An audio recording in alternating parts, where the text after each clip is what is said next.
Magandang araw ng Biyernes po mga bayang karerista. Magbibigay na po tayo ng tip, giya at impormasyon para sa araw na to, June 14, 2024. Tara!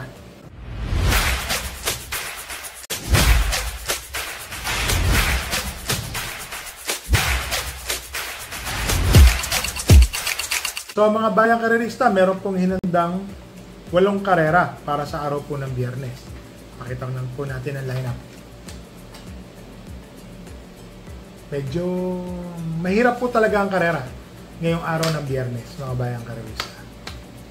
So, ang start time po ng karera ay sa ganap na alas 5 ng hapon. So, ito po, makakapal po ang lineup naman kung titignan po natin. Karamihan po, yung 7 races po is 1,400 meters and then isang 1,200 meter race. Lahat po ng karera ngayon ay PhilRacom rating-based handicapping system po. So, ano po ito? Rating po ito mga bayang karerista. Ang start time po alas 5. Simulan na po natin magbigay ng tip at giya. So, dito po sa race number 1, class 5, 6 to 10 split. May kabayo po tayo, Tifosi. Na ano po tayo, napagbigyan po tayo ni Jackie Elos. MR Elos, nasakyan po niya si Tifosi. So, second choice ko po si Tifosi. Para sa akin, malaki po ang panalo. Yun lang yung numero nasa balya. Yun lang po ang nakikita kong problema ni Tifosi. Numero po. So, dito po sa race number 1, first choice ko po, entry number 5, Cristiano. Si Cristiano po, hindi po maganda yung pinakita nung nakaraan neto. Kalaban po neto, si Ringabel, nandoon din po yung, may magaling po na nanalo doon Pero napansin ko po kay Cristiano, medyo hindi po maganda yung salida o yung lundag. Pero ngayon po, maganda po ang numero niya, nasa labas. Sa tingin ko, may panalo po ito, si Cristiano. Malaki po ang panalo. Second choice ko po, yung kabayo ko po, si entry number 1, Tifosi. Kaya po nang sinabi ko, numero lang po ang nasa balya po kasi. Yun lang po ang tingin ko pong makakalaban niya. Numero. Sana makaraos po, may panalo po yan. Ang third choice ko po dito, itong entry number 3 na si Pendant. Kung pagmamasdan nyo po si Pendant, bumabandera ho ito So, baka mamaya mapabayaan po si Pendant sa unahan, makalayag, makalayo. Kaya pong tumapos ni Pendant, mga bayang karerista ha. Si Pendant po kasi, na tersero, na segundo, na kwarto. So, always in the money po si Pendant, mga bayang karerista. So, dito po sa race number 1, first choice ko po, entry number 5, Cristiano. Second choice po, entry number 1, Tifosi.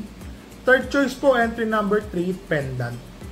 So, dito na tayo sa race number 2, 6 to 10 split. Start po ng winner take all. 1,400 meters ang distansya. 10 runners po sila. First choice po, entry number 6 na si I Tell You. Papatnubayan po ni C.A. Reyes, minus 1 kilogram. Para sa akin po, si I Tell You po, ang ganda po nung remate nung nakaraan yan.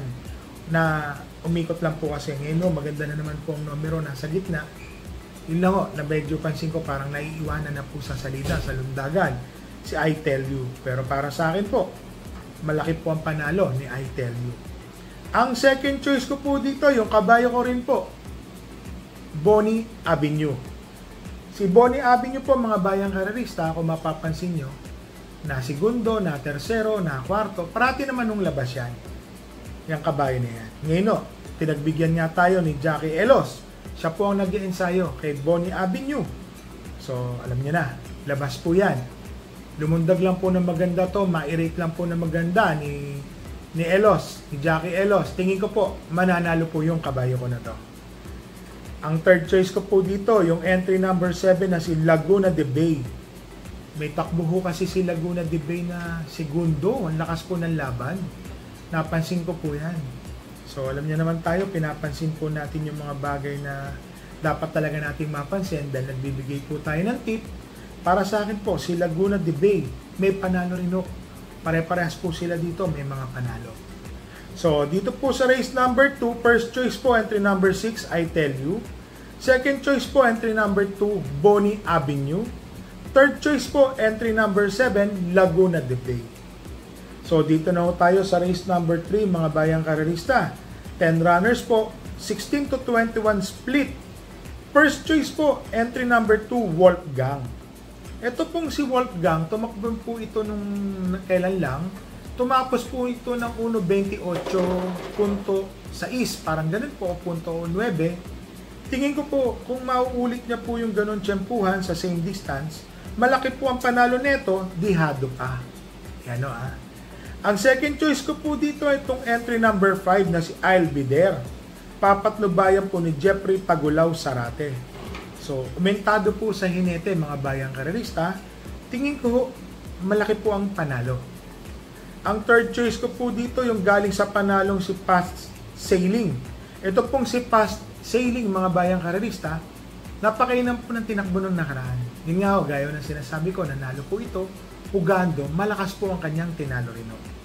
So dito sa race number 3, first choice po entry number 2, baka dihado pa po ito, si Wolfgang. Second choice po entry number 5, I'll Be There. Third choice po entry number 4, Fast Sailing. So dito tayo sa race number 4, mga bayang karerista, 16 to 21 split, 11 runners po. First choice ko po dito, entry number 9, Papaum Mamaw. Yun nga si Papaum Mamaw, galing po sa talo nung nakaraan, tinalo po siya ni Alindog. So tingin ko po, sa ngayon, malaki rin po ang panalo niya. Kasi tapatin ko na po, may kabayo po ako dito, si Doña Chichay, talagang masama po ngayon. So talaga pong babatakin mo na ulit siya sa pista, titignan po natin kung ano pong kikilos niya. Nung nakarano, medyo okay naman, tercero, umatras, panlima. Pero yun po, basta ganun po talaga ang karera nalilipasan Hindi naman pwedeng sa loob ng 5 buwan magaling na magaling ka. So first choice ko po si Papaum Mamaw. Ang second choice ko po dito, isang deremating kabayo, si Captain Bob. Itong si Captain Bob, mga bayang karerista, AR Villegas po ang papatong. Tingin ko po may panalo po ito para sa akin po. Malaki po ang panalo nito dahil derematic po itong kabayo na to, mga bayang karerista. Ang third choice ko po dito, yung entry number 4 na si Arrogante. Yun po. Si Arrogante po kasi nung nakaraan parang naninikit po talaga, or alam niyo na sa lundagan, nandoon po kasi ang diferensya ng kabayo. Pag medyo maganda po ang lundag mo, pabor sa'yo. Pag hindi po maganda ang lundag, argabyado ka naman. So siya po ang aking third choice. Si Doña Chichay po, nilagay ko pong fourth choice dahil papatnubayan po ni Tanya Nabarosa. So tetestingin po ni Nabarosa yung kabayo po natin. Yun lang talagang tinatanong ko po yung trainer ko.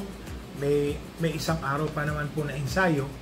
So yun po, dextrose yan, mga bayang karerista. Kailangan po naka-dextrose yan, mga dapat na ilalagay, yun po. So, para sa akin, sabi ko, testingin, subukan. Wala namang mawawala, manalo kung manalo. Yun lang naman po masasabi ko kay Doña Chichay. So, dito po sa race number 4, first choice po, entry number 9, Papaum Mamaw. Second choice, entry number 5, Captain Bob. Third choice po, entry number 4, Arrogante. Tapos si Doña Chichay po, kung sa exotics, talaga pong sinasama ko po yan. Baka mamaya, makachamba, alam nyo na, dihado po. Yun lang po. So, dito tayo sa race number 5, mga bayang karerista. 14 runners po. 5 placer po ito. Rating 5 placer. First choice po, couple entering 1 and 1A. Happy Kid and 1A, Adorable Felicia. Ito po kasing si Adorable Felicia, deremating kabayo. Happy Kid po, nakakasunod po ito sa unahan. So, sa tingin ko po, itong dalawa na to, maganda. Kasi una po, dalawa na po sila Isang deremate, isang di bandera. Para sa akin po, malaki po ang panalo nila pareho.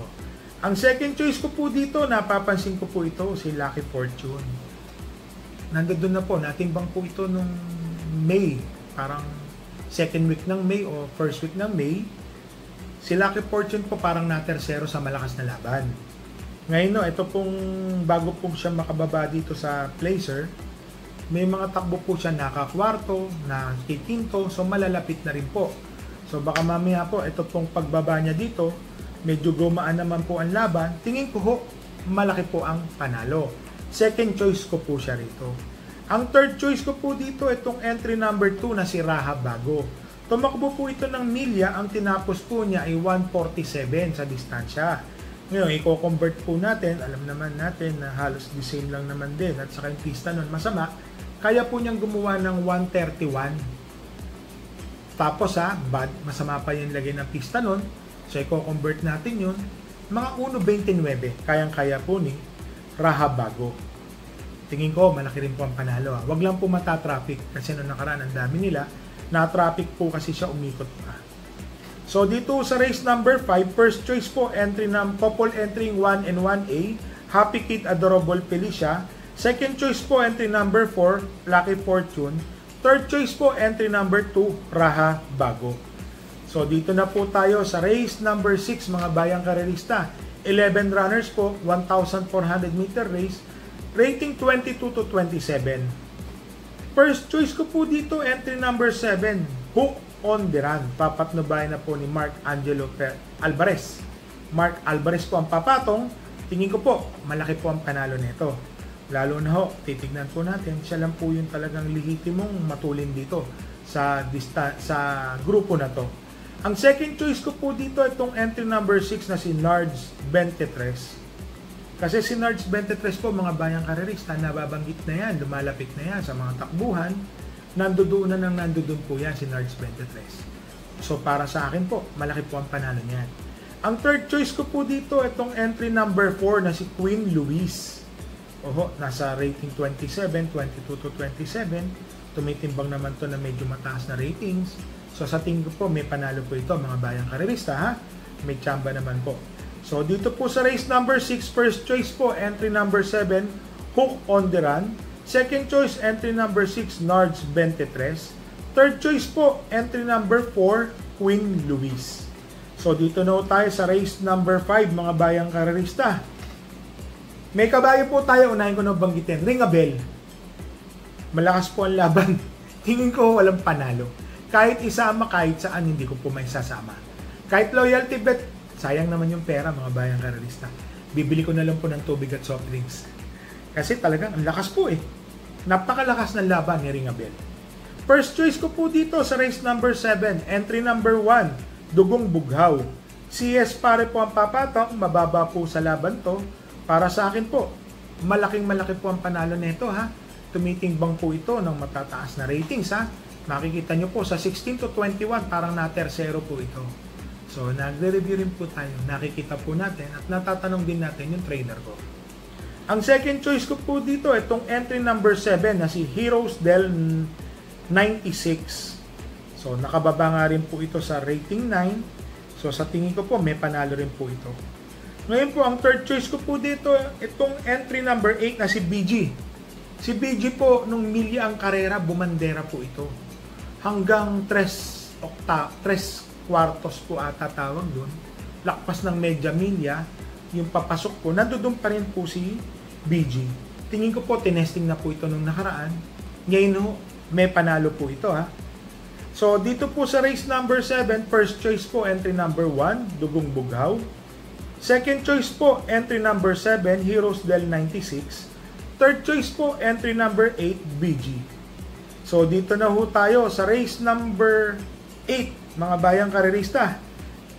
14 runners po, 11 to 15 split. First choice po, couple entering 4 and 4A. Hang Loose and 4A Cash is King. Ito pong si Hang Loose, mga bayang karerista, matuling kabayo po ito. Maganda po ang numero niya, nasa balya Alam niyo naman, pag nasa balya, konting kipot lang, malayo na kagad yan. Meron pa siyang couple entry na 4A. Cash is King. Nasa tingin ko po, malaki po ang panalo. Tumapos po ito nung nakaraan sa 1,200 na 1.14. Co-convert po natin, 1.27 medya hanggang 1.28. Tingin ko po, malaki po ang panalo. Ang second choice ko po dito, itong entry number 1, Antonio de la Mugis. Ito pong si Antonio de la Mugis, mga bayang karerista, tinip ko na po sa inyo ito nung nakaraan. Nanalo po ito Maganda po ang panalo, Romemate, tumapos po siya ng 1.29. Pero, ang pista po nun, buwaghag, ibig sabihin, malalim po. So, yun po, kung i-convert niyan, mga 1.27 medya, 1.28 rin po yan. Ang third choice ko po dito, itong entry number 8 na si Everyday Black. Ito pong si Everyday Black, medyo hindi lang po maganda lumundag, sumalida, naninikit. Pero once na makasabay po ito, tingin ko po, malaki po ang panalo ni Everyday Black. Tumapos po ito ng segundo ng huling takbo. Ngayon, may kabayo po tayo dito. Great Connection. Nilagay ko po siya ng fourth choice. May panalo naman po. Sa tingin ko kasi ako po yung may-ari. Pag sinabi ko pong walang panalo, wala. Pero dahil ako po yung may-ari, tatayan ko po yan. Magbabandera po dito si Hang Luz. Kakapitan po yan ni Megan Maxine. Biglang buhos. Great Connection. Magabulan na po sila sa unahan. Para sa akin po, si Great Connection po, manalo po sana. Bihado po. Labas po yan, mga bayang karerista. So, dito po sa race number 8, first choice po, entry number 4 and 4A, couple entry, Hang Luz and Kashi Skin. Second choice po is entry number 1, Antonio de la Mugis. Third choice po, entry number 8, Everyday Black. Fourth choice ko po, entry number 13, Great Connection. So mga bayang karerista, mag-shoutout lang po tayo kay Prince Mar, Oliver Cainta, Oliver ng Cainta ng Rizal, Jomar Martin ng Tondo, Manila, Lawrence Ceci, Harry Castañeda, Regine at Kakabakas ng Kakabakas Group. So yan group yan, GC at Kapitan Rochelle Baro, Atoy Medoranda, Mador Liwag, saka shoutout po kay Junior Cabrera ng Batang Quiapo. So mga bayang karerista, i-recap lang po natin. Meron po akong 5 kabayong tatakbo ngayong araw ng Biyernes. Yan po sa race number 1, si Tifosi, may panalo po yan. Sa race number 2, Bonnie Avenue, may panalo rin po yan. Sa race number 3, entry number 6, Doña Chichay, sa tingin ko po, papatesting ko po kay Tanya Nabarosa, sana ho makachamba. Ibig sabihin, diyan ko po malalaman kung ano po talaga yung lagay ng kabayo ko. Kasi alam nyo naman, nagbabago-bago po nagta-tie up, dextrose, ganun pong ginagawa. Tinitira po na Nutrilin ng katawan Yun po. So para sa akin po, makachamba lang po si Doña Chichay. Yan po yung pangatlong kabayong tatakbo natin. Ang pang-apat na kabayo po natin, entry na race 7, entry number 2, Ring a Bell. Wala akong panalo. Sinabi ko na wala akong panalo si Ring a Bell. Napakalakas po ng laban niya. So kailangan lang po niyang tumakbo kahit papano, parang nagbabatak. Sa pista na ho siya magbabatak. So kung makakasilip naman ang laban, malay nyo, ayaw silang lahat. Kabayo ko lang lalabas sa starting gate, mananalo yan. Pero sa ngayon po, wala pong panalo si Ring a Bell. Tingin ko po yan, napakalakas po ng laban. Dito po sa race number 8, Great Connection, may tsamba naman po. Ibig sabihin, may tsamba, may panalo naman po yan. So sa 5 tatakbo ko po, 4 na kabayo ko, isasama ko po yan sa tayahan. Yung isang kabayo ko po, hindi ko po siya isasama. Kasi nablalakasan po ako sa laban. So yun po, mga bayang karerista uulitin ko lang po. Bet small, win big. Bet big, lose big. Dala po tayo ng payong mga bayang karerista at saka tubig na inyong maiinom. So, happy racing po sa inyo.